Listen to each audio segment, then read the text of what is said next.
How often do you choose a restaurant not because it was preferred by your friends, partners, or kids, but simply because you wanted to go? How often do you plan your weekend around what you feel like doing?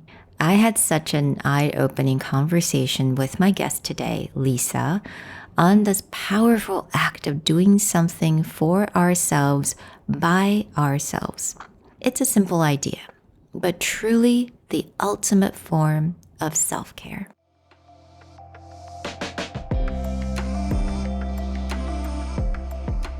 Welcome to the Soft Power Project, a podcast that journals the story of women as they navigate their own transformations. I'm Sherry, a certified coach and your host. In my mid-30s, I made the bold decision to reinvent my life. Now in my 40s, I'm sharing that journey along with the stories of women who inspire me. Like you, we're embracing growth to become our highest selves. Let's celebrate the power of self-exploration, one story at a time. Hi everyone, welcome back to Soft Power Project. I have an amazing guest today, and I am so grateful that she reached out to me. And after we had that initial talk, I just cannot wait to really jump into this conversation. Hi, Lisa. Hi, Sherry.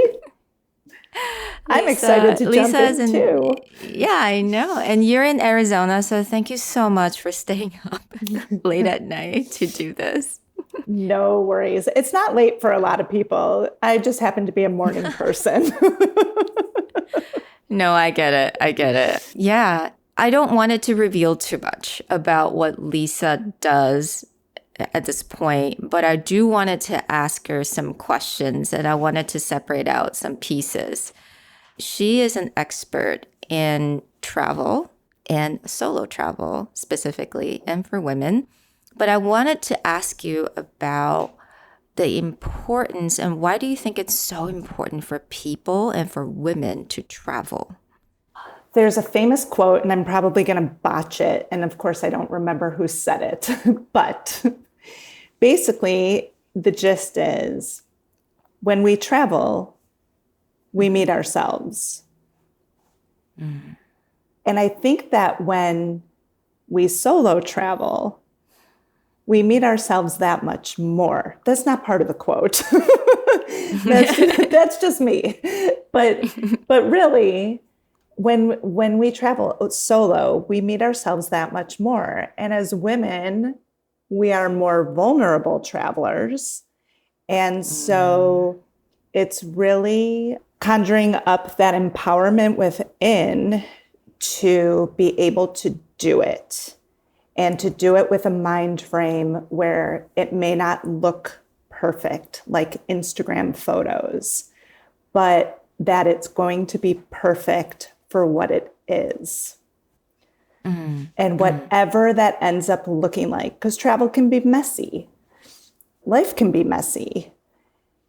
Whatever that ends up looking like, that is the perfect trip for that person, because that is where the learning and the growth takes place.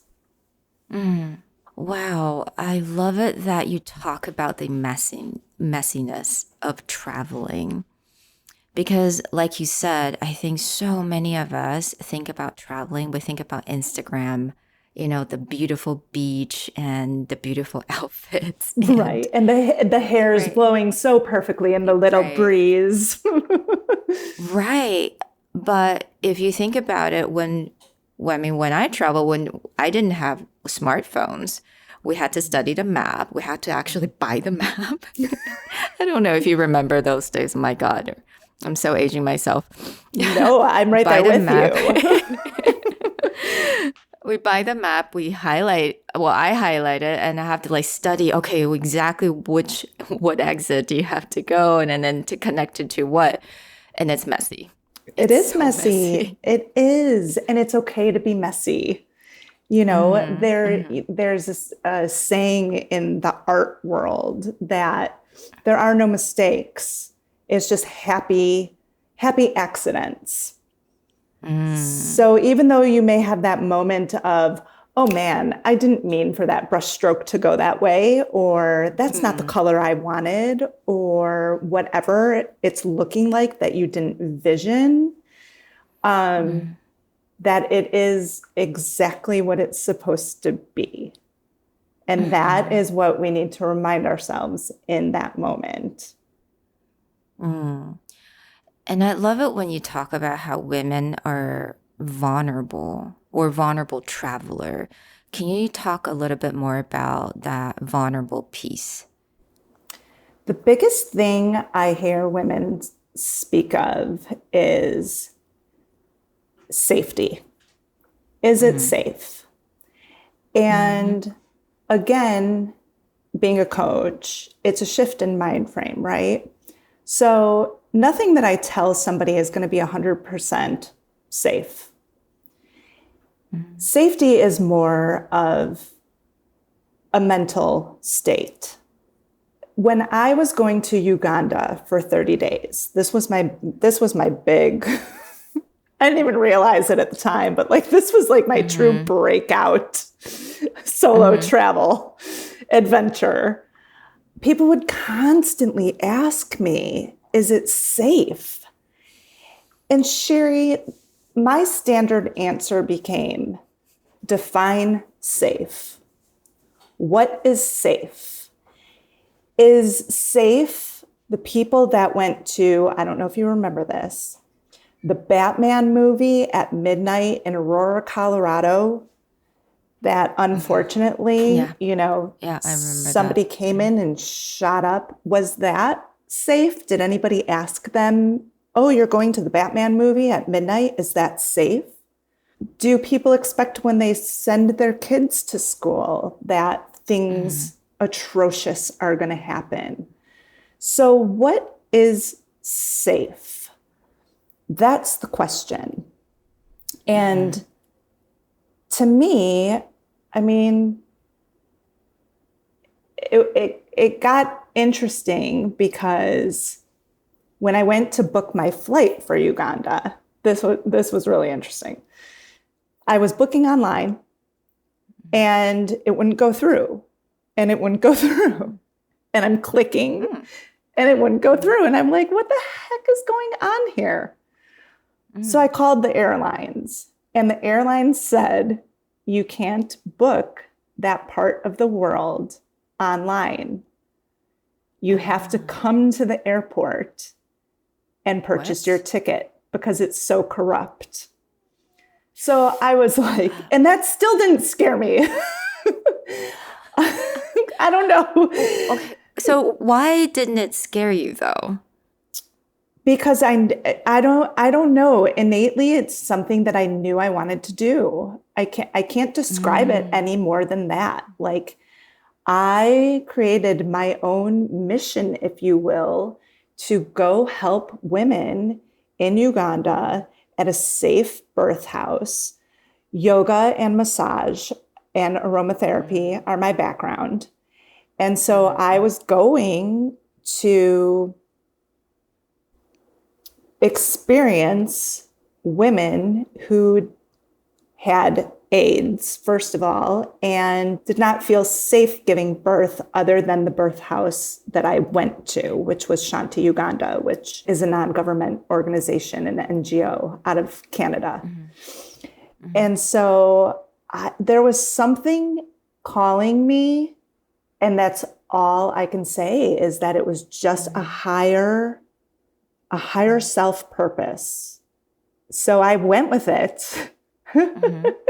And my husband drove me to the airport to go purchase that ticket.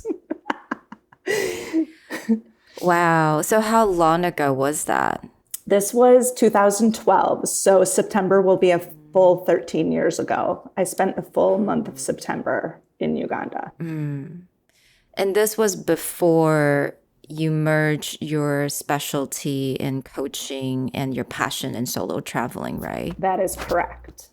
Yes. And because what you just said was, I love it that you talk about that mission because you already set that intention. That is your mission. nothing's going to stop you. Totally. As And that's ridiculous why, as it may have yeah, sounded to people. because I know that now you're coaching a lot of your clients. And then, okay, walk me through what are these solo travels that you're actually helping your clients? Because it's not all of them are like crazy, quote unquote adventures, but what are they? Like, walk us through. So, as far as being a certified life coach goes, Mhm.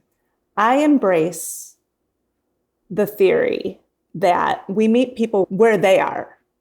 You can have somebody like myself that just wants to like jump in and go, or you can have somebody that is truly fearful for a variety of reasons. You can have where somebody is taking a drive in their own home state, and that to them is the first steps in their solo journey. You can have somebody like myself, 30 days in Uganda is, quite a big step for a solo journey. Mhm. And then, you can have somebody right in between where they have the desire to go solo, but they're blocking themselves. And again, that could be a variety of reasons. It just depends on the person that I'm talking to and what that is for them. So in the Mhm. first session, we identify what the fear and or fears are for that particular individual. Mhm. It can be logistics. They don't know where to start. They don't know the location they want to go to. They're not sure how to book the best flight, best meaning, direct, cheap. And at the same time, I want to be very clear, I'm not a travel agent. So, what's their fear possibly around accommodations? Will they feel safer in a hotel? Will they feel safer in an Airbnb? Will they feel safe in a hostel? And their fear is that they don't have enough money. So a hostel will be, a great, inexpensive option for them. But these are like the basics, right? These are like where we start from. Things can tend to reveal themselves, as you know, in a deeper conversation where somebody I that just went for the first time solo today. Today was her big day. Her fear was in telling her husband, it's not about not wanting to spend time with you. It's about Mm. wanting to empower myself. Mm. This was a huge aha moment Wow. for her. Mm. Mm. She just couldn't imagine being able to tell him that. She couldn't imagine finding that power within herself to even know where to begin to quote unquote go solo. Wow. So for her today, she went to so and then she ended up hurting her knee, unfortunately, while we were making these plans. So it went from like taking like possibly a 2-hour drive out of the valley here in Arizona and going hiking by herself. It actually, we had to like back it up even further because of the knee situation. And I was like, there's no excuse. You're not going. You're doing this. We've already had so much breakthrough. Like, there are no Mm. excuses. So let's back it up a little further. How do you feel about taking a scenic drive to the top of South Mountain where there are lookout points? How do you feel about Mm. taking your journal with you and sitting and writing at that lookout point? We are in wildflower season. How do you feel about pressing flowers in your journal to like commemorate your first celebration, your journey? Mm. And then, like at the bottom of the mountain, there is what's called the farm at South Mountain. It is picnic tables in a pecan grove where they grow all of their own vegetables and make their own salads. And, it's just this spot in the middle of millions of people who live here that feels like you're a world away. Right. Right. And Um, she, in her first session, identified that she would fare dining solo. But when she heard that it was picnic tables in a pecan grove, mhm, something shifted. And mm, that was absolutely something that she wanted to be a part of this day. mm. Right. And I wanted to ask you more about this really important first step that you're helping your clients to go through, which is identifying the fear. And I do feel like, because as you mentioned, for everyone, there's such unique reasons and there's so many layers to that. How did you utilize your own fear back then, or when you had any fear traveling alone, to help the clients now to see their fear? Well, that is a really good question. Because, I'm a person who jumps out of a plane. So I can't say that I don't have any fear. I mean, even now, I mean, there's always some level of nervousness or a little bit of anxiety of the unknown. So I have a trip coming up in June this year. I'm going to Nicaragua for the first time, Mm, totally by myself. wow. Mhm, And, some of the talk in my head is, are you going to get through customs okay? Are you going to, mhm, find the person who's supposed to pick you up at the airport okay? You know, so there's that kind of thing. Um, but fortunately I'm in a very healthy marriage. So, and where, my husband is very open mhm, to me just being who I am. And so that kind of deeper layer doesn't so mhm, much apply to me. mhm. However, that wasn't always it for us. Like now you're making me think, right? So, which is good.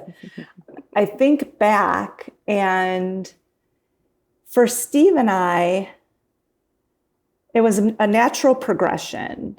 We had jobs that didn't align with the same time off. We had pets for years and years, up until just recently, that we didn't feel that we could trust with other people, either coming into our home or taking them somewhere. So it was Right. just kind of this thing like, well, I'm not going to stop you, you go. And I'm not going to stop Mm, you, like you do your thing. So it evolved over time. And fast forward to today, that's not an issue. Do I still want his blessing when I go away? I do. I yeah. Yeah. don't need it, but I want it. Mhm, mhm, Because, it's just important for me mhm. to believe that he believes in the things Yeah. that I do and that he supports me Right. doing them.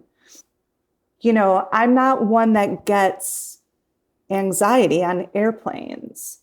So if that's a fear for someone, we have to look at ways to move through that. And that Mhm, can be where my background in being a yoga instructor comes in, or my background mhm, in being an aromatherapist comes in, or, people who I trust in my network. I have an herbalist in my network, mhm, so part of their homework, the client's homework can mhm, be, please reach out to Laura Lee and find out what you can do naturally in helping, ease the anxiety. I have built and I am continuing to build sort of a built-in ecosystem of, of, people that I can direct people to. And so when I tell people that coaching has homework, like I don't want the word homework to be a turnoff. I mean, it can be anything from, oh, you don't want to dine by yourself? Maybe you should go get lunch by yourself, and test the waters. It can be, okay, you fear all of these logistics, and I again am not a travel agent. Reach out to so-and-so. I just had somebody, a client, she's going to be going to Spain next month in May. She's doing actually like multiple cities, in a couple of countries. But her whole thing, and she is a solo traveler.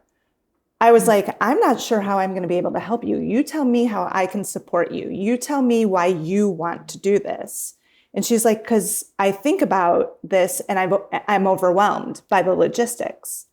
And so I invite travel agents into my network so that they can help my clients if that is the help they need. And travel agents have, a niche all across the spectrum as well.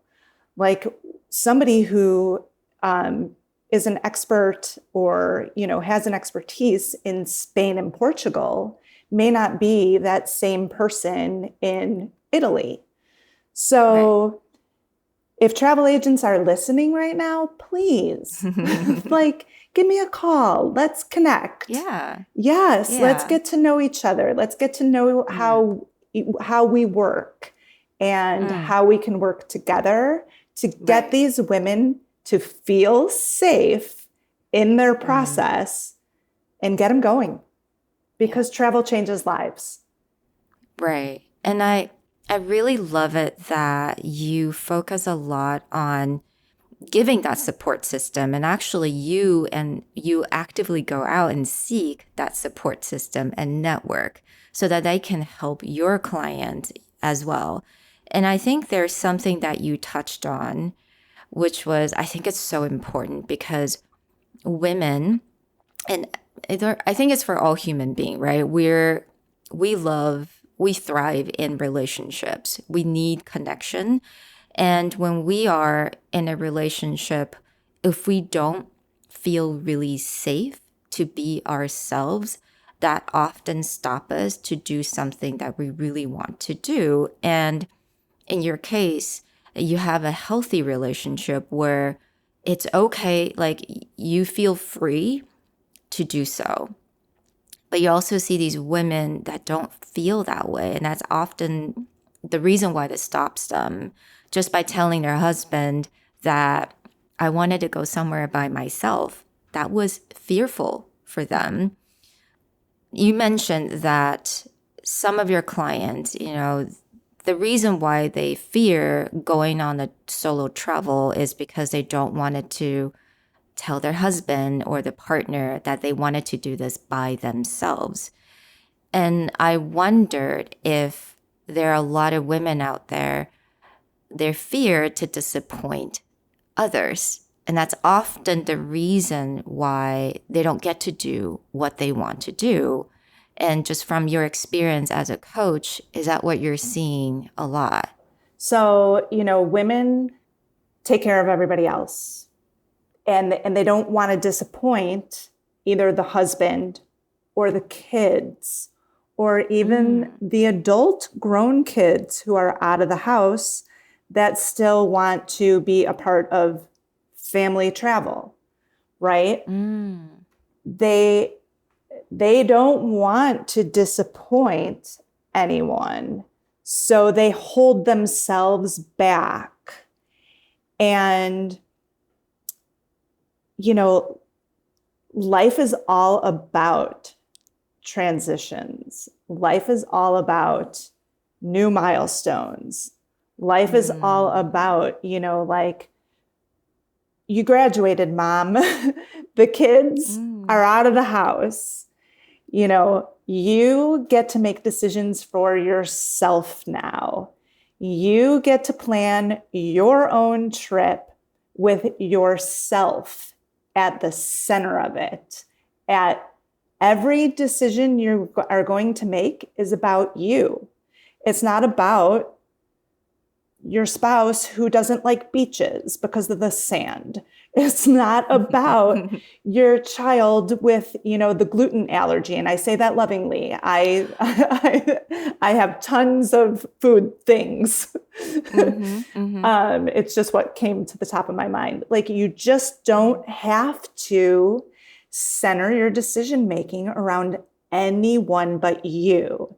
In fact, somebody that I just coached, she was the middle of the road person, right? That we talked about. She was the example of has the desire to do it, doesn't really know where to start.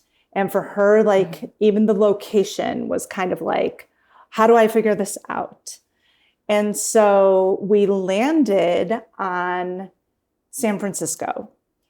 And when she got to her Airbnb in San Francisco, she said she had to stop and take a moment because it was a moment. She stepped foot in that Airbnb and she was like, wait, I did this by myself.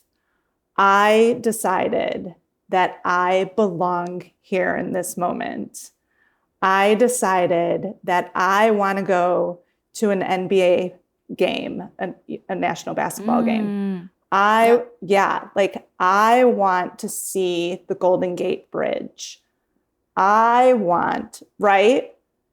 How often do women do that for themselves? Oh my goodness. They don't. Yeah, no, they don't. We don't. Right? Don't. It's powerful. Wow. Because I think, my gosh, like what you're just saying, it is so powerful because how often do we get to say, I want to do this? And then without making up excuses or explaining or packaging the explanation so that someone can maybe understand. But yeah, as women grow, as we expand our network, when we have families, or even, sometimes, we just have partners and boyfriend or girlfriends, we still feel that obligation to take care of people. So I think what you're doing is so amazing. Thank you. I was on a flight this past June. I was going to Kauai in Hawaii.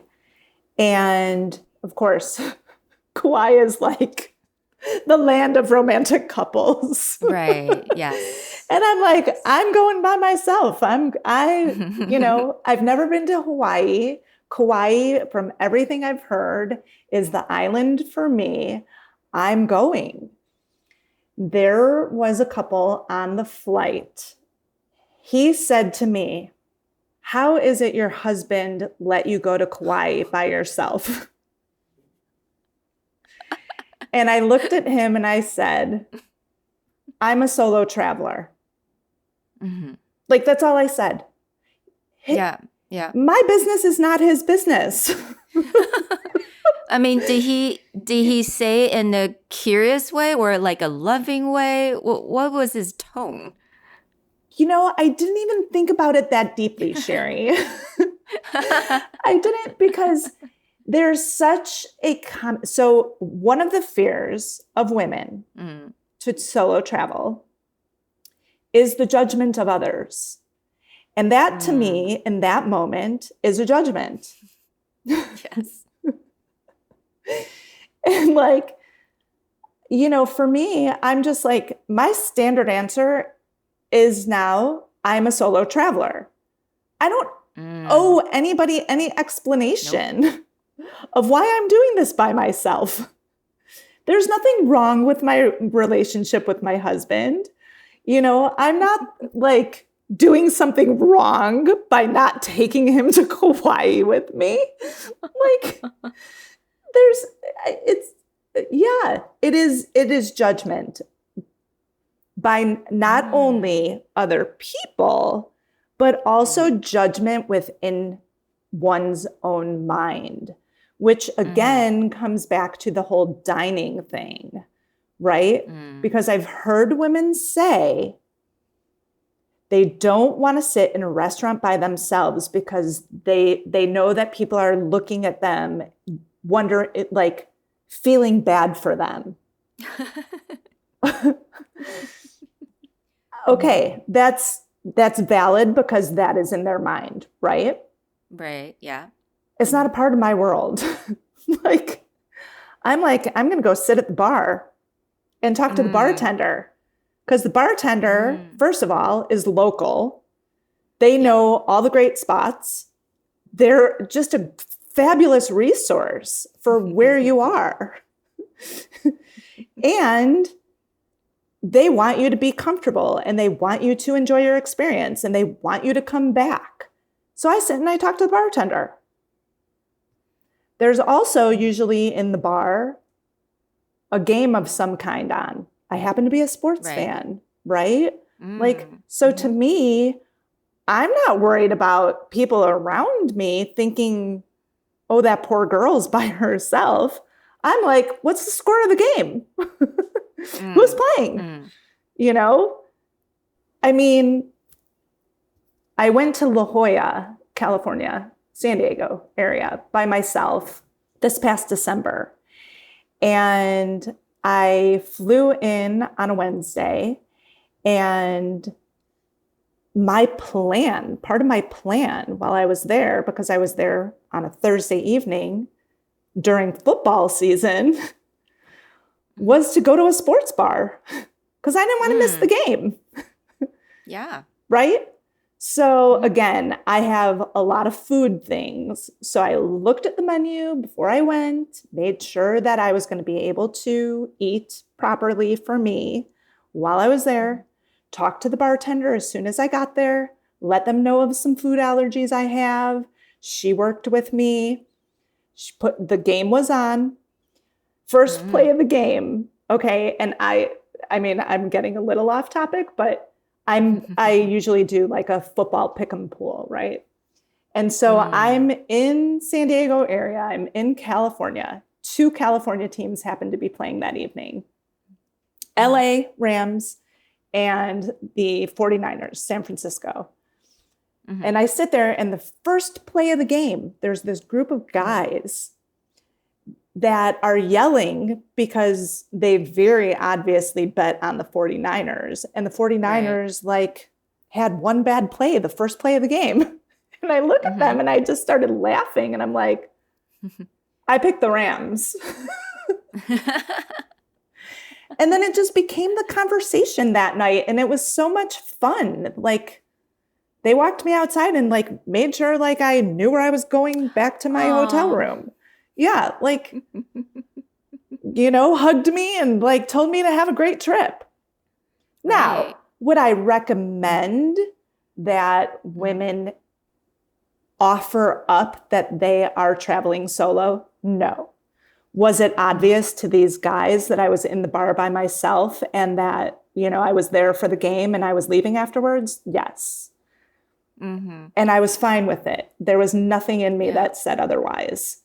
But that's the other thing. Like, you have to go with gut. You have to go with intuition. And if there's something in you telling you there's something wrong, you get an Uber or whatever ride share, and you go back to your hotel. You don't have to stay for the whole game. Right. Yeah. So what are these kind of advice? Because again, like, I think listening to our intuition, listening to our gut, it's so important. But I think people often just ignore it. They think more in their head. But what other things that you would recommend women when they're traveling solo to pay special attention to?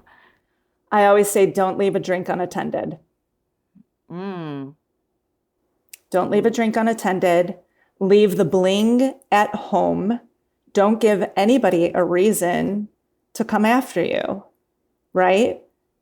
Mm-hmm. Keep your valuables on you. You know, they make bras where there's like a sleeve in the bra that you could put your passport What? in. Yes. Oh, yes, these things exist for these reasons.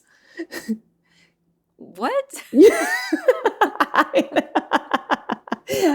Are they glamorous? No. If you want that one night stand, you probably don't want to be wearing that bra. But but they do exist for these reasons. So luggage locks and air tags and all the things. Now, I'm not one to have every gadget. I'm not one. I pack my common sense. Ooh, Yeah, okay. I pack my common sense, and I I always tell people I'm not a paranoid person, but I consider myself living in the yellow. And the yellow Mm, is being in awareness. So I'm not always in the green, go, go, go, like la la la la la, and nothing. mm-hmm. That's not to say that I'm not like la la la. Like I'm a very positive person. Yeah.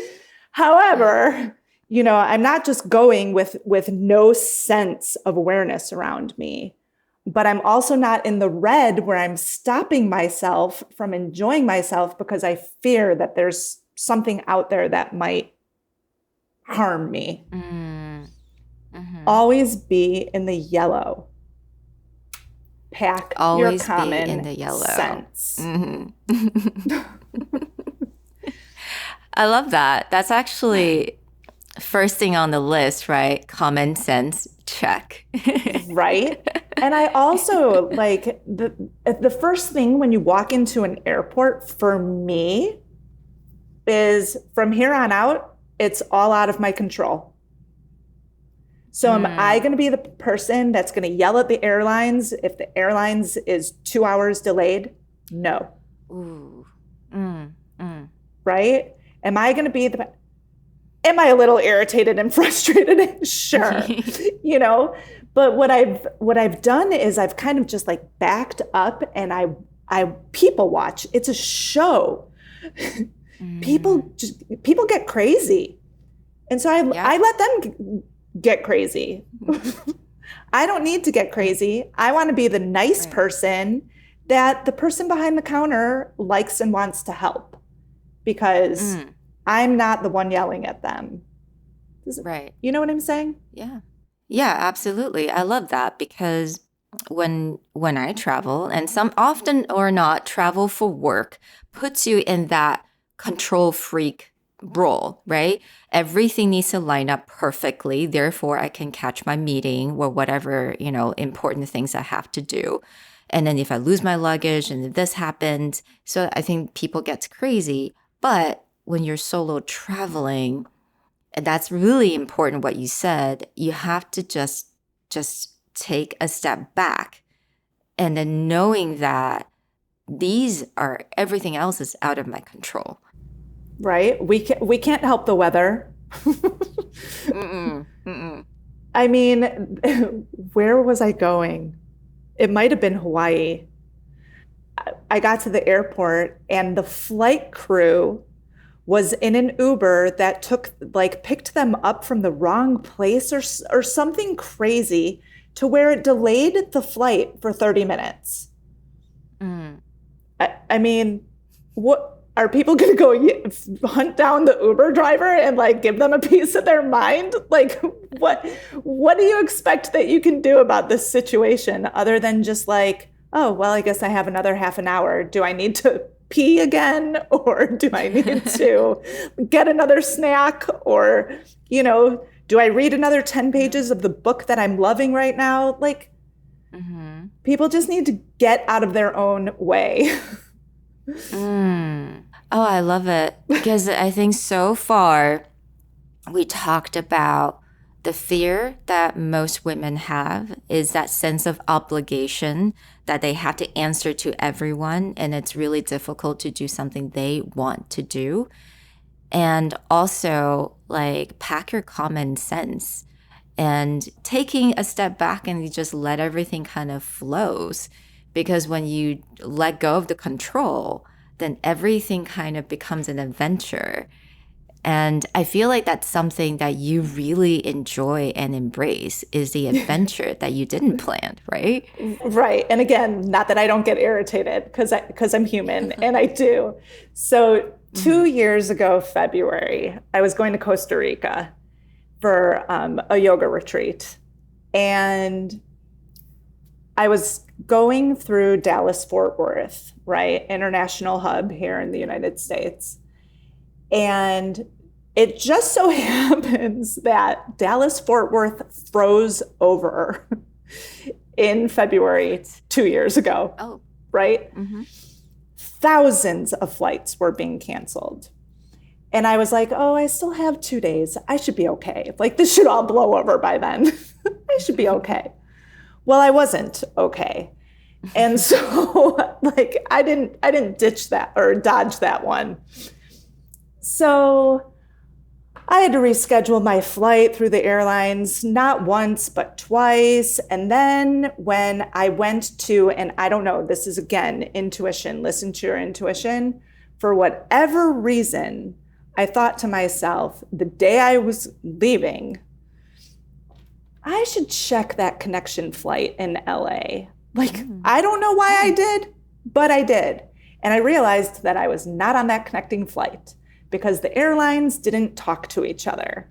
I'm not gonna name airlines. I'm not gonna say that, but they played the blame game against each other. And I was like, I don't care whose fault this is. I've already missed 1 day in Costa Rica. Someone's got to get me to Costa Rica, right? Like, figure it out, people, airlines. So I was sitting right where I am right now. I was on the phone with the airlines, and the airlines was like, oh, we have a flight leaving at 11, or we have a flight leaving at 1:30. And I look at the clock and it's 11:15. And I'm a person who likes to get to the airport 2 hours early. I know we can debate that. But but No, I'm the same. I was like, but that there are people who like wait till the last minute and then they stress. I don't want to stress. I know. So there's so much more in the world to stress about. I don't want to stress about that. So I looked down and I was like, okay, I gotta go.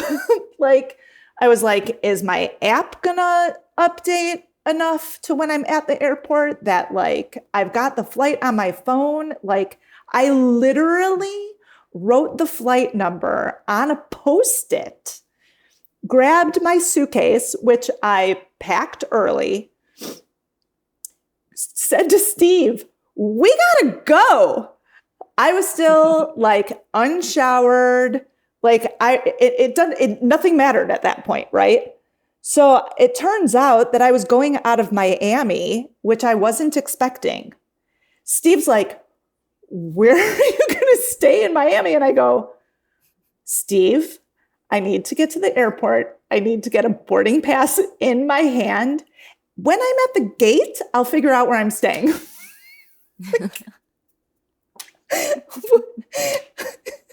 Just get me to the airport. So I grab my stuff. I have my Post-it in hand, right? Because of fear of the app not updating. Mm-hmm. We get out of the house. I'm in the driveway and I see Steve on the phone behind me. And he goes, do you know that your uncle lives 45 minutes from Miami airport? And I was like, that's great. Get in the car. I'll call my aunt when I get to the gate. And that's literally what I did. I was like, hi, Aunt Rana, it's Lisa. Oh my gosh, Lisa, how are you? I'm like, I'm good. I have a little issue going on with travel right now.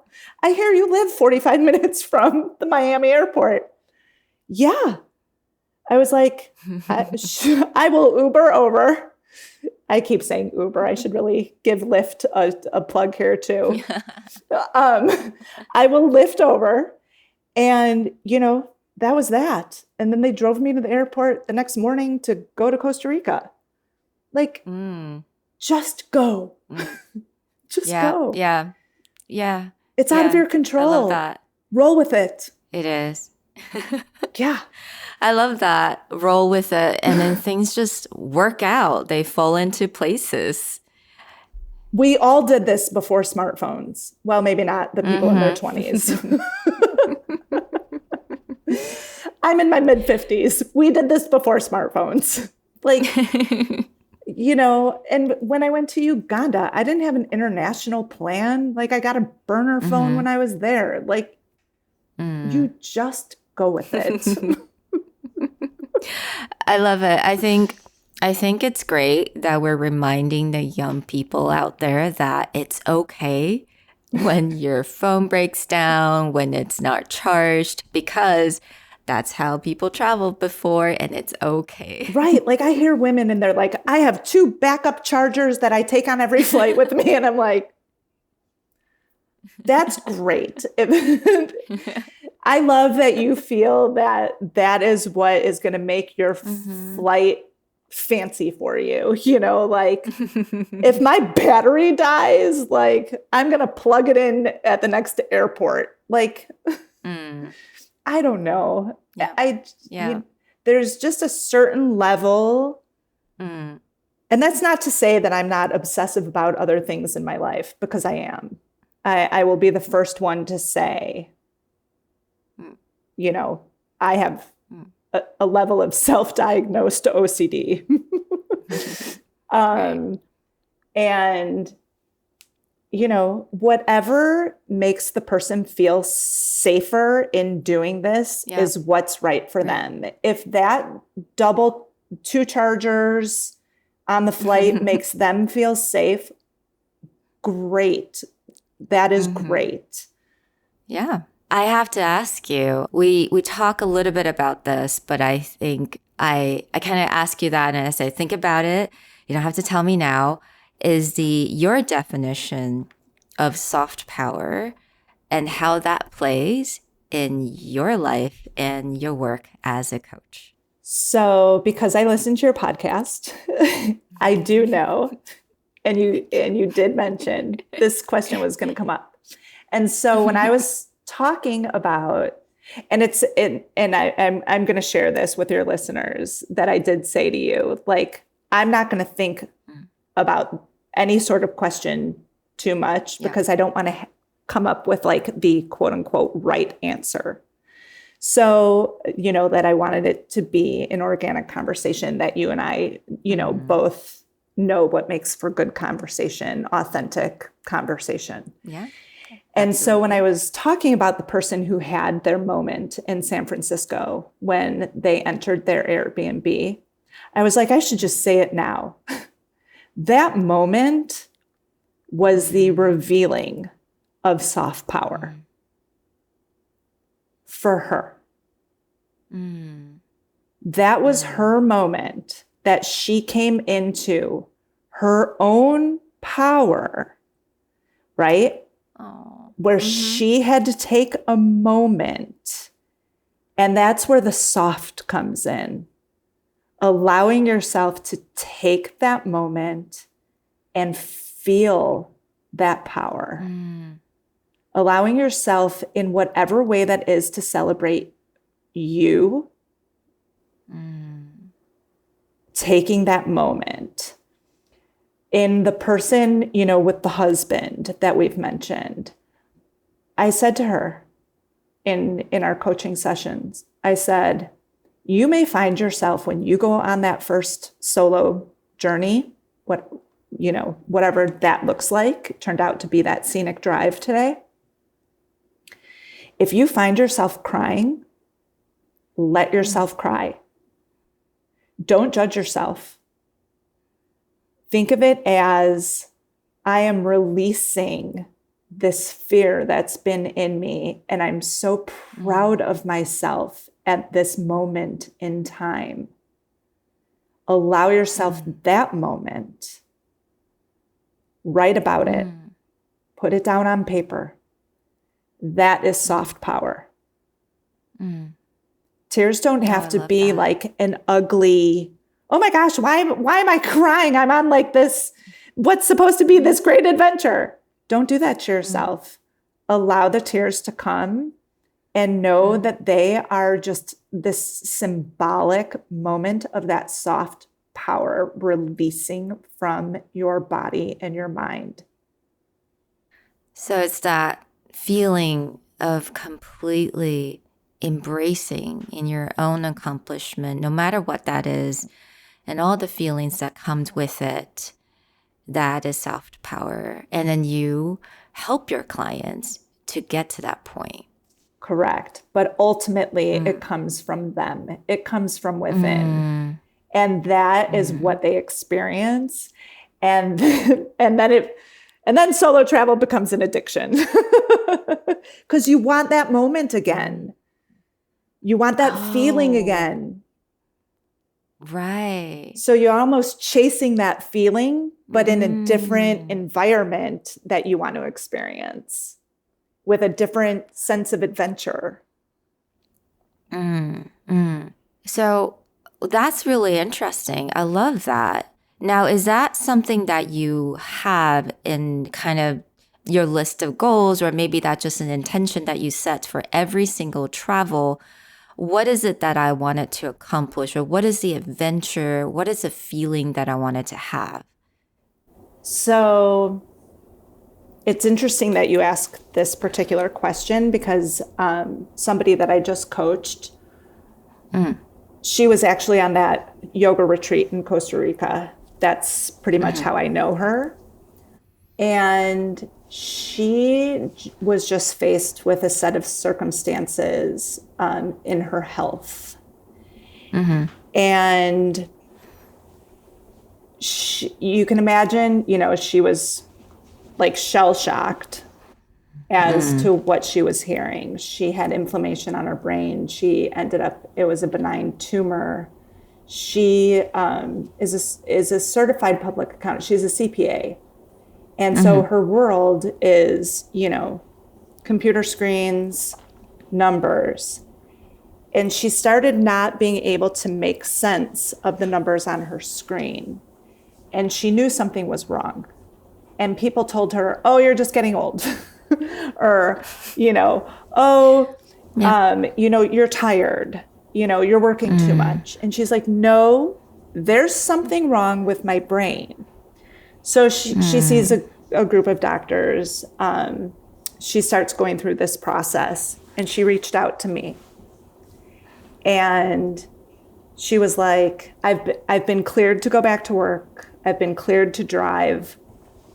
She was like, but before I go back to work, I want to do this. I want to go solo. Yeah.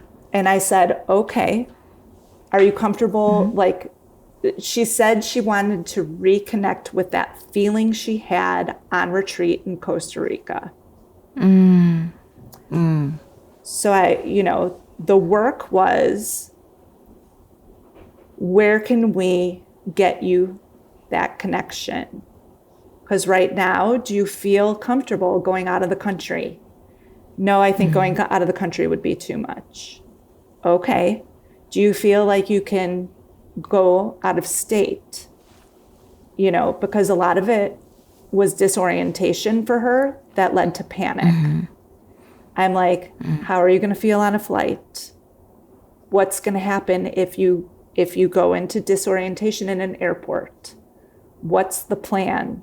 Who are we calling?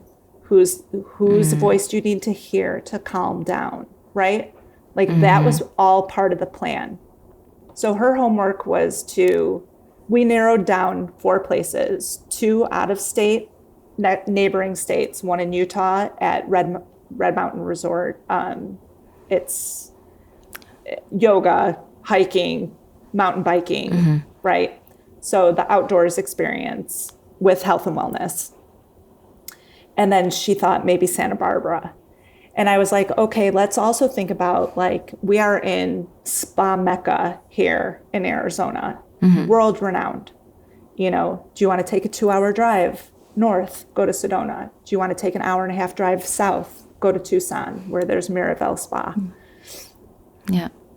Like, let's figure out what's right for you. This is part of your homework. So when we come back to the next session, I want to hear, you know, what you've come up with these 4 ideas.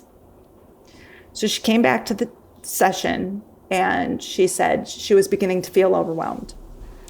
I said, okay.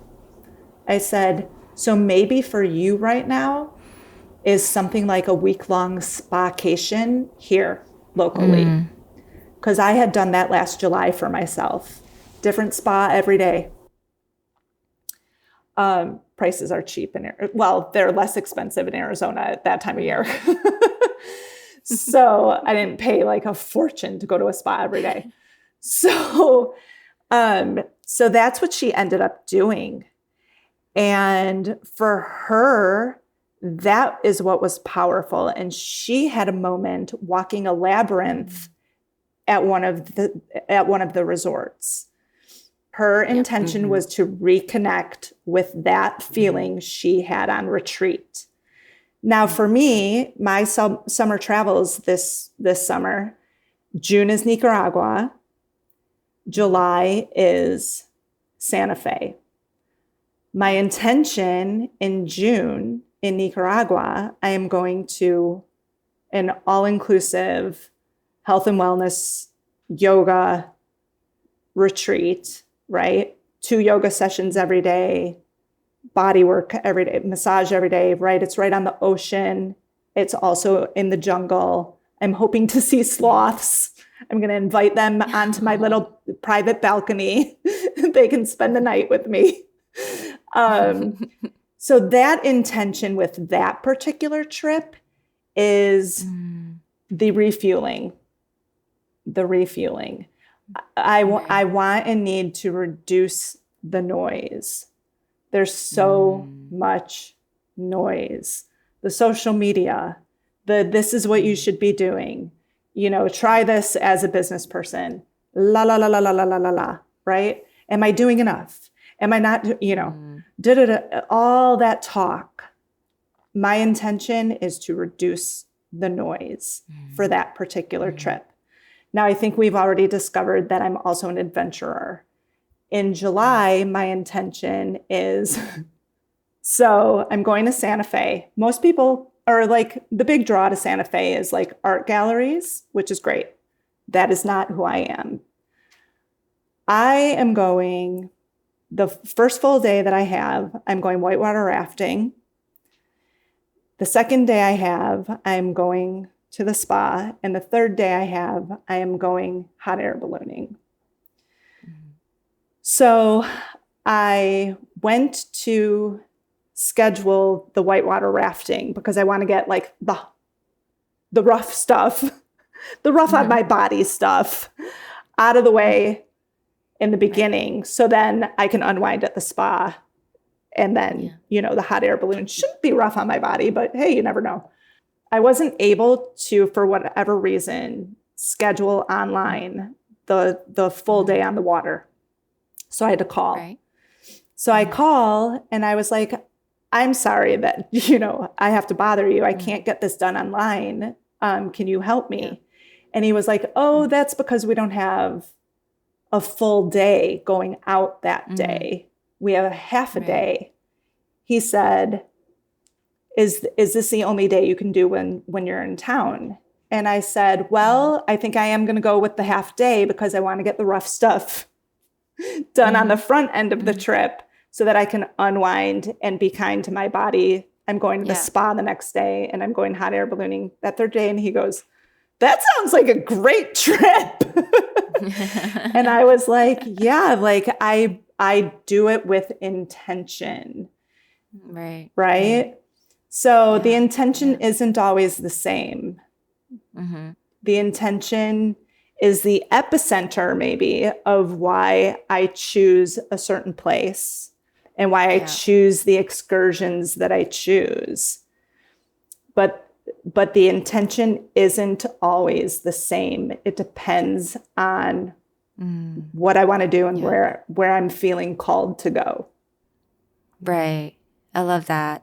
So really setting the intention specific to that trip, and also you help your clients face the fear head on and understanding the layers of it and resolved and hopefully overcome the fear, pack with common sense. I love that. And, let go of the control. So I know that there is so much to the actual coaching itself. So if my listener wanted to contact you and really explore how they can really schedule the solo trip, how do they do that? They go to 123 Go Solo. It's 3 coaching sessions and they are ready to go solo. So they go to 123gosolo.com.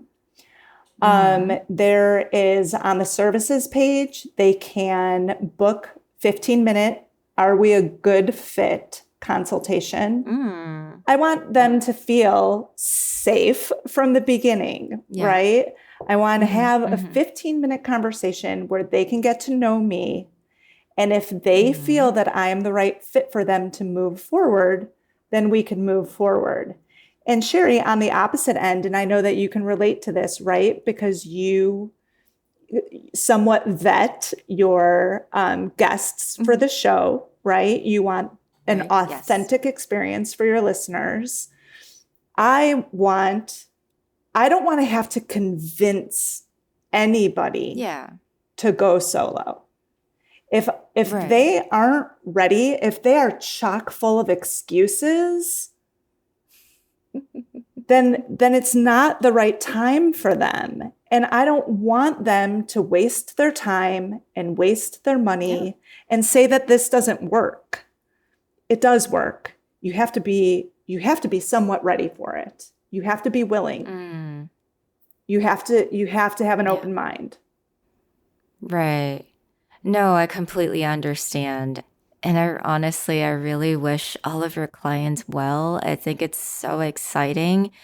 And it's such an amazing challenge and journey they embark themselves on, especially actually having you as a support, as a guide to walk them through the process. And thank you so much, Lisa, today. This is so fun and actually touching on so many different things, especially on, women's fear of disappointing others. And that happened to be a lot of the fears that we had to actually face and overcome to just do something we want to do. Yeah. And I think that itself, it's just so powerful. Is there any final words of wisdom for the listener today? You're never too old. You're not too young. You're not too gray. You're not too unable. It doesn't matter where you are at this phase in your life. A good coach, an authentic coach, will meet you exactly where you are and get you going. Because again, travel is life changing. 3 sessions. You got this. Go. That's beautiful. Thank you so much, Lisa, for today. No, thank you. This was my pleasure entirely. The Soft Power Project is produced and hosted by Sherry Fang. For any inquiry, please email us at softpower.u@gmail.com.